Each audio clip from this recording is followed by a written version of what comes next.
Bienvenidos al canal. Hoy vamos a sumergirnos en un tema que está dando mucho de qué hablar, la trama Koldo, Santos Cerdán, y las acusaciones que han puesto a José María Aznar en el centro del debate. ¿Qué hay detrás de este escándalo? ¿Es solo un caso de corrupción más o un síntoma de algo mucho más profundo? Desde una perspectiva de izquierda, vamos a desentrañar cómo este caso refleja las fallas de un sistema que beneficia a las élites mientras la mayoría lucha por salir adelante. Este vídeo estará dividido en dos partes. Primero, vamos a explorar el contexto del caso, quiénes son los actores involucrados, y por qué la corrupción no es un accidente, sino una característica del capitalismo. En la segunda parte, analizaremos las implicaciones de este escándalo y las propuestas desde la izquierda para cambiar el sistema. Prepárense, porque esto va a ser un análisis largo, detallado y, sobre todo, crítico. Empecemos. Para entender la trama Koldo, tenemos que retroceder un poco y situarnos en el contexto político de España en 2025. Todo comienza con un informe de la Unidad Central Operativa de la Guardia Civil, que destapa una supuesta red de comisiones ilegales relacionadas con contratos públicos. En el ojo del huracán están nombres como Santos Cerdán, exsecretario de Organización del PSOE, Koldo García, exasesor del exministro José Luis Ábalos, y varias empresas señaladas por pagar mordidas para asegurarse adjudicaciones de obra pública. El escándalo estalla cuando se filtran audios y documentos que sugieren que Cerdán podría haber gestionado pagos por valor de cientos de miles de euros. Pero lo que ha captado la atención de muchos es un titular que salió en el programa de Risto Mejide, Todo es mentira, donde se insinúa que José María Aznar, expresidente del PP, podría tener alguna conexión con esta trama. ¿Es esto cierto o solo un gancho mediático? Vamos a desglosarlo paso a paso. Primero, hablemos de los protagonistas. Santos Cerdán era, hasta hace poco, una figura clave en el PSOE, alguien cercano a Pedro Sánchez y con un rol importante en la organización del partido. Su nombre aparece en el informe de la Guardia Civil, que lo señala como posible cerebro de una red que cobraba comisiones a empresas a cambio de contratos públicos. Los investigadores han apuntado a pagos de hasta 550.000 euros, supuestamente canalizados a través de empresas pantalla. Desde la cárcel, donde está en prisión preventiva, Cerdán insiste en que es inocente, que no hay pruebas sólidas, y que todo esto es un montaje para desprestigiar al PSOE. Sin embargo, los audios filtrados, donde se le escucha hablando con cautela sobre dinero y contratos, han generado muchas dudas. Luego tenemos a Koldo García, exasesor de Ábalos y una figura que ya había estado en el radar por otros motivos. En 1996, Koldo fue condenado por agresión, pero su pena fue conmutada durante el gobierno de Aznar. Este detalle, aunque antiguo, ha resurgido en el debate, alimentando especulaciones sobre conexiones entre los implicados y las élites políticas de entonces. Por último, está José María Aznar, cuyo nombre ha sido mencionado en relación con la trama, aunque no hay evidencia concreta que lo vincule directamente. El programa de Risto Mejide ha jugado con esta idea, usando titulares sensacionalistas para captar audiencia, pero desde la izquierda, lo que nos interesa no es solo el morbo, sino lo que este caso revela sobre el sistema. Porque, desde una perspectiva de izquierda, este escándalo no es solo una historia de políticos corruptos. Es un reflejo de cómo funciona el capitalismo en España y en el mundo. La corrupción, lejos de ser un error, es una característica intrínseca de un sistema que pone el lucro por encima de las personas. Las empresas señaladas en la trama, como Acciona o LIC, habrían pagado comisiones para asegurarse contratos de obra pública, desde carreteras hasta hospitales. Estos contratos, que deberían financiar servicios para todos, terminan engordando los bolsillos de unos pocos. Mientras tanto, la clase trabajadora paga impuestos, sufre recortes en servicios públicos, y ve cómo la desigualdad no para de crecer. En España, el 1% más rico concentra casi el 25% de la riqueza, mientras que el 50% más pobre apenas tiene el 7%.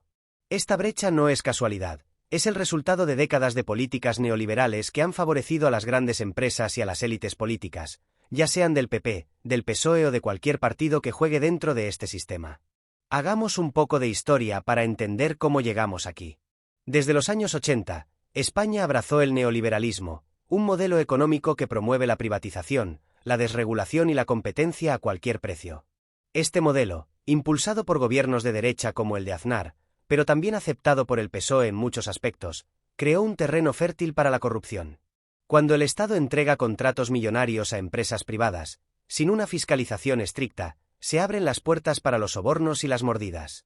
En el caso Koldo, Los investigadores creen que las empresas implicadas pagaban comisiones a cambio de favores políticos, asegurándose contratos que, en muchos casos, no cumplían con los estándares de calidad o eficiencia. Esto no es nuevo. Casos como Gürtel, ERE o Púnica muestran que la corrupción es un problema estructural, no una excepción. Pero desde la izquierda, no basta con señalar a los corruptos, hay que señalar al sistema que los protege. El PSOE, como partido que se dice progresista, tiene una responsabilidad especial en este caso. Pedro Sánchez salió rápidamente a pedir disculpas y anunció una auditoría externa para investigar las adjudicaciones, pero para muchos, esto no es suficiente. La izquierda radical, desde partidos como Podemos o Sumar, ha criticado al PSOE por gobernar dentro del marco neoliberal, lo que los lleva a caer en las mismas trampas que el PP. Si el PSOE realmente quisiera combatir la corrupción, no solo castigaría a los implicados, sino que impulsaría reformas profundas para limitar el poder de las grandes empresas y garantizar que los contratos públicos sirvan al interés general. Pero en lugar de eso, vemos promesas vacías y discursos que no cambian nada. Risto Mejide, con su estilo provocador, ha captado esta frustración, diciendo cosas como nos mean y dicen que llueve. Y aunque Risto no es precisamente un revolucionario de izquierda, su indignación refleja un sentimiento compartido. La gente está harta de que las élites se salgan con la suya. El nombre de Aznar en esta trama, aunque no esté directamente implicado, es un recordatorio de cómo las élites políticas se protegen entre sí. La conmutación de la pena de Koldo en 1996, cuando Aznar era presidente, puede ser solo una anécdota, pero también simboliza un sistema donde los favores y las conexiones están a la orden del día. Aznar, como figura clave del PP, fue uno de los arquitectos del modelo neoliberal en España. Durante su gobierno, se privatizaron empresas públicas como Telefónica o Endesa, se flexibilizó el mercado laboral, y se sentaron las bases para una economía que beneficia a los ricos a costa de los trabajadores. Desde la izquierda, el PP de Aznar representa todo lo que está mal en el sistema. Un modelo que pone el lucro por encima de las personas y que permite que casos como el de Koldo se repitan una y otra vez. Pero más allá de los nombres y los titulares, lo que nos interesa es lo que este caso dice sobre nuestra sociedad. La corrupción no es solo un problema de políticos sin ética, es un problema de un sistema que recompensa la avaricia y castiga a la mayoría.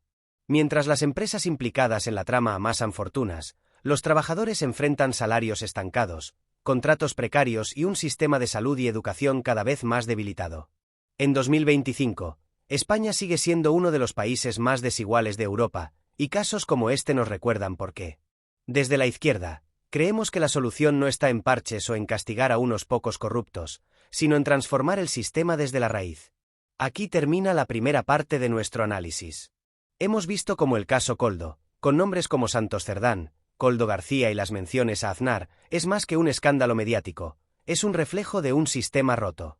En la segunda parte, vamos a profundizar en las implicaciones de este caso, cómo afecta a la confianza en la política, y qué propuestas tiene la izquierda para construir una sociedad más justa y equitativa.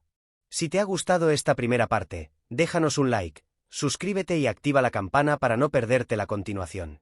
Nos vemos en la segunda parte. Ahora pasamos a la segunda parte de nuestro análisis sobre la trama Koldo y lo que este escándalo nos dice sobre el sistema político y económico en España. En la primera parte, hablamos del contexto del caso, los actores involucrados, y cómo la corrupción es un síntoma del capitalismo neoliberal. Ahora vamos a ir más allá. ¿Qué significa este escándalo para la sociedad? ¿Cómo afecta a la confianza en la política? Y, sobre todo, ¿qué podemos hacer desde la izquierda para cambiar las cosas? Porque no basta con indignarse, hay que proponer soluciones. Vamos a ello. El caso Koldo ha golpeado duro la confianza en la política, y con razón. Cuando nombres como Santos Cerdán, una figura clave del PSOE, aparecen en un escándalo de esta magnitud, la gente siente que no hay diferencia entre los partidos tradicionales. El PSOE, que debería ser una alternativa progresista al PP, termina atrapado en las mismas dinámicas de poder y corrupción. Esto no solo decepciona a los votantes de izquierda, sino que alimenta el discurso de la antipolítica, ese todos son iguales que beneficia a la derecha y a los populismos reaccionarios. Desde la izquierda, tenemos que ser claros, no todos son iguales, pero el sistema en el que operan los empuja a actuar de manera similar. El problema no es solo Cerdán, Koldo o las empresas implicadas, es un sistema que permite que estas cosas pasen. La reacción del gobierno de Pedro Sánchez no ha ayudado a calmar los ánimos. Su discurso de tolerancia cero contra la corrupción suena vacío cuando no va acompañado de medidas concretas. La auditoría externa que prometió es un paso, pero no ataca el problema de fondo: el poder desmedido de las grandes empresas y la falta de transparencia en las adjudicaciones públicas. Desde la izquierda, creemos que la lucha contra la corrupción debe ir de la mano de la lucha contra la desigualdad. Porque mientras el 1% más rico siga acumulando riqueza, mientras las empresas puedan comprar influencia política, casos como este seguirán ocurriendo. Hablemos de las implicaciones más amplias. Este escándalo no solo afecta al PSOE, pone en cuestión el modelo de democracia que tenemos. En España, la democracia está limitada por un sistema económico que prioriza los intereses de las élites. Las empresas implicadas en la trama, como Acciona, son gigantes que operan en múltiples sectores, desde la construcción hasta la energía. Estas empresas no solo buscan contratos públicos, también influyen en las leyes, los impuestos y las políticas que les benefician. Esto crea un círculo vicioso. Los políticos necesitan financiación para sus campañas, las empresas ofrecen dinero a cambio de favores, y al final, quien pierde es la ciudadanía. Desde la izquierda, proponemos romper este círculo con medidas concretas: financiar las campañas políticas con fondos públicos, limitar las donaciones privadas y establecer controles estrictos sobre los contratos públicos. Otro aspecto clave es la justicia. En España, los casos de corrupción suelen terminar en largos procesos judiciales que raramente castigan a los verdaderos responsables. Los audios de Koldo García, por ejemplo, son pruebas importantes, pero la experiencia nos dice que los poderosos suelen salir impunes. Desde la izquierda, exigimos una justicia independiente, con recursos suficientes para investigar y sancionar a los corruptos, sin importar su posición. Pero también creemos que la justicia no puede ser solo punitiva, debe haber un enfoque preventivo, con leyes que dificulten la corrupción desde el principio. Ahora, hablemos de Aznar y su papel simbólico en este caso. Aunque no hay pruebas que lo impliquen directamente, su nombre aparece porque representa una época y un modelo económico que siguen marcando la política española. Durante su gobierno, el PP impulsó un modelo de crecimiento basado en la especulación inmobiliaria, la privatización de servicios públicos y la precarización del trabajo.